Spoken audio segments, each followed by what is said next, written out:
Welcome back. A very important question you should ask before you start investing is how much money should you invest in the stock market? In this video, I'm going to share my thoughts on this topic. The first point you should remember is that each individual's personal and financial situation is different. So it is imprudent for anyone to give a specific number or percentage income or assets that might work for everyone. In fact, I will go one step further and urge you to not pay attention to some common formulae for asset allocation that are touted in media. For example, one common suggested formula is 100 minus your age is the percentage allocation you should have to equities. This kind of a formula is flawed not only because it fails to consider the specific situation for every individual, but also because it does not take into account the possibility of wild fluctuation in investment value, which may lead to liquidity issues for the investor. Consider this example. A recent graduate from college may have limited savings even after working for 2 to 3 years. He may also be servicing an education loan. In such a scenario, if he decides to invest close to 70 to 75% of his savings in equities, he runs the risk of getting into liquidity issues very early in his life. What if the stock market crashes and his portfolio goes down by over 30%? Will he be comfortable exiting at such a loss? What if the market-wide crash is so severe that he ends up losing his job? He will immediately run into trouble, not just for his living expenses, but also on his education loan. Ideally, you should only invest some portion of your investment portfolio into the stock market. I will explain what I mean by investment portfolio, but before that, let's define some terminologies first. Savings in a given month is given by savings equals income minus expenses. Income may be income from salary or business or profession or even multiple sources. Expenses should include both essential expenses and discretionary expenses. Essential expenses include living expenses, rent, loan repayments, health and life insurance premiums. Discretionary expenses include expenses on travel, luxury, leisure, and other non-essentials. Accumulated savings is essentially the sum of your savings over your lifetime. Emergency fund is a fund that one should always hold, and it should include at least 6 months of essential expenses.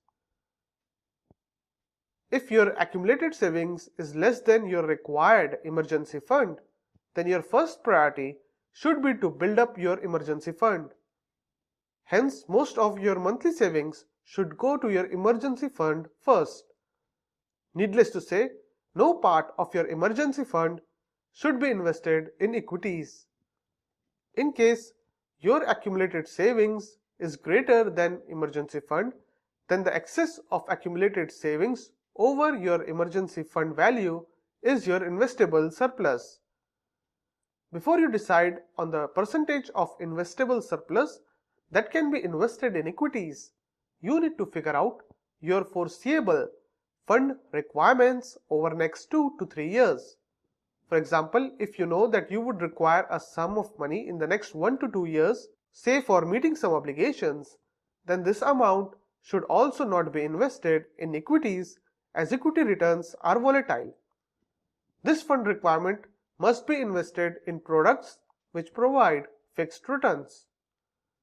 After you deduct all your fund requirements over next 2 to 3 years from your investable surplus, you arrive at the sum that is available to you that can be allocated to equities, and we will call this the investment portfolio. While your entire investment portfolio can be allocated to equity, it is not advisable to do so for everyone. For example, if you have just started working, it is possible that this investment portfolio is only 20 to 30% of your entire savings.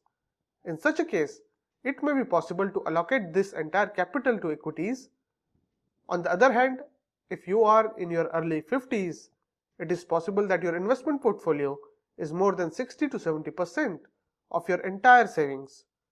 Since you are only few years away from your retirement, it won't be advisable for you to allocate your entire investment portfolio to equities. For example, if you have created a corpus for your retirement, you would not want most of it to be allocated to equities. Instead, most of your portfolio should be allocated to instruments which offer fixed returns, and only some portion, say 20% of your corpus, should go into equities. When investing in equities, one should try to diversify into multiple mutual funds and individual stocks in order to protect yourself from losing too much money in one equity investment. Doing so also has the benefit that some securities may provide positive returns, which may offset negative returns from some other securities. For investors who are risk averse, this reduces the overall volatility in returns from your equity investments and helps you stay invested for longer periods during times of volatility. Now that you have some idea as to how much money you should invest in the stock market, in the next video we are going to look at how much money you should invest in an individual stock. So see you in the next video.